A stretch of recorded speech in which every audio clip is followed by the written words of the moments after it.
자, 우리가 정말 잘한다고 생각하는 세계적인 예술가가 있죠. 바로 파블로 피카소. 그런데 오늘은요, 이 피카소의 작품 세계에 숨겨진 아주 놀랍고 즐거운 한 페이지를 살짝 열어볼까 합니다. 한 예술가의 유산을 정의하는 건 뭘까요? 파블로 피카소 같은 거장이라면 답은 꽤 뻔해 보이죠. 입체주의를 창시하고 현대미술의 판도를 완전히 뒤집어 놓은 그야말로 혁명적인 화가. 딱 이렇게 생각하잖아요. 네, 맞아요. 대부분의 사람들에게 피카소 하면 딱 떠오르는 게 바로 그림이죠. 그의 그림들은 워낙 상징적이어서 광고나 대중문화에서도 정말 흔하게 볼 수 있잖아요.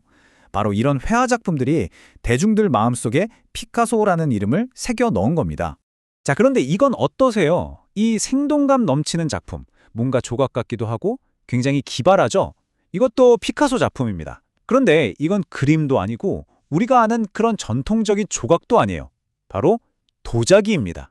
와, 자, 지금부터 이 이야기에 한번 깊이 들어가 보죠. 피카소의 이 도자기에 대한 여정은요, 막 복잡한 도시의 작업실이 아니라 저기 남프랑스, 지중해의 따사로운 햇살 아래에서 시작됐습니다. 그러니까 1940년대 후반에 코트다주르에서 여름을 보내다가 우연히 발로리스라는 마을에 도자기 전시회를 보게 된 거예요. 거기서 흙에 그냥 푹 빠져버린 거죠. 그리고 1955년쯤부터는 아예 연인이었던 프랑수아즈 진로랑 아이들하고 같이 발로리스에서 살다시피 하면서 도예 작업에 완전히 몰두합니다. 결국 도자기는 그의 남은 인생에서 정말 중요한 작업이 됐고 수천 점이 넘는 독특한 작품들을 남기게 되죠. 그러니까 동네 전시회 구경 갔다가 시작된 열정이 그의 예술 인생의 마지막 수십 년을 꽉 채운 겁니다. 피카소는 이 발로리스라는 마을을 정말 사랑했어요. 여기가 또 도예 전통이 아주 깊은 곳이었거든요. 얼마나 좋아했냐면 두 번째 부인인 제클린 로크와 결혼식도 바로 여기서 올렸을 정도라니까요. 이런 말도 있어요. 피카소는 여름에 도자기를 만드는 게 그림 그리는 것보다 훨씬 편안하게 느껴졌다. 그러니까 그에게 흙은 그냥 또 다른 재료, 그 이상이었던 거죠. 창의적인 자유를 주는 원천이었고 그의 그 끝없는 상상력을 좀 더 자유롭게 놀이처럼 풀어낼 수 있는 그런 출구였던 셈입니다. 자, 그럼 이제 그가 만든 작품들을 좀 볼까요?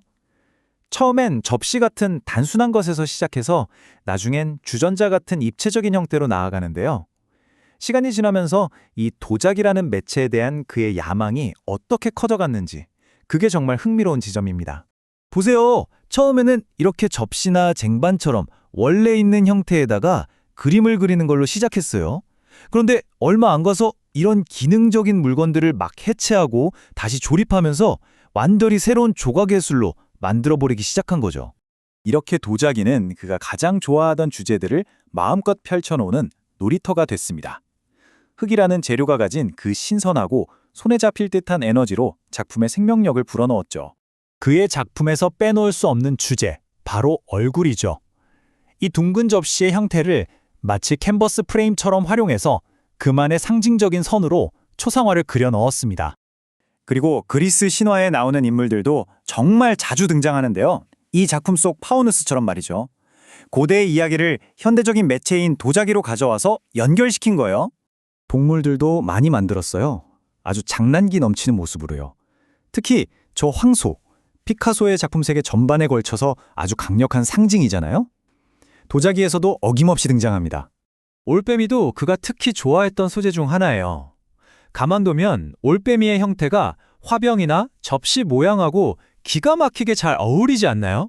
피카소는 그걸 정확히 꿰뚫어 본 거죠. 이렇게 강력한 짐승에서부터 아주 기발하고 익살스러운 캐릭터까지 그의 도자기 작품들은 정말 그 스펙트럼이 어마어마합니다. 흙을 가지고 펼치는 그의 창의력에는 정말이지 한계가 없어 보여요. 자, 그러면 피카소의 도자기 작업, 이게 왜 그렇게 중요할까요?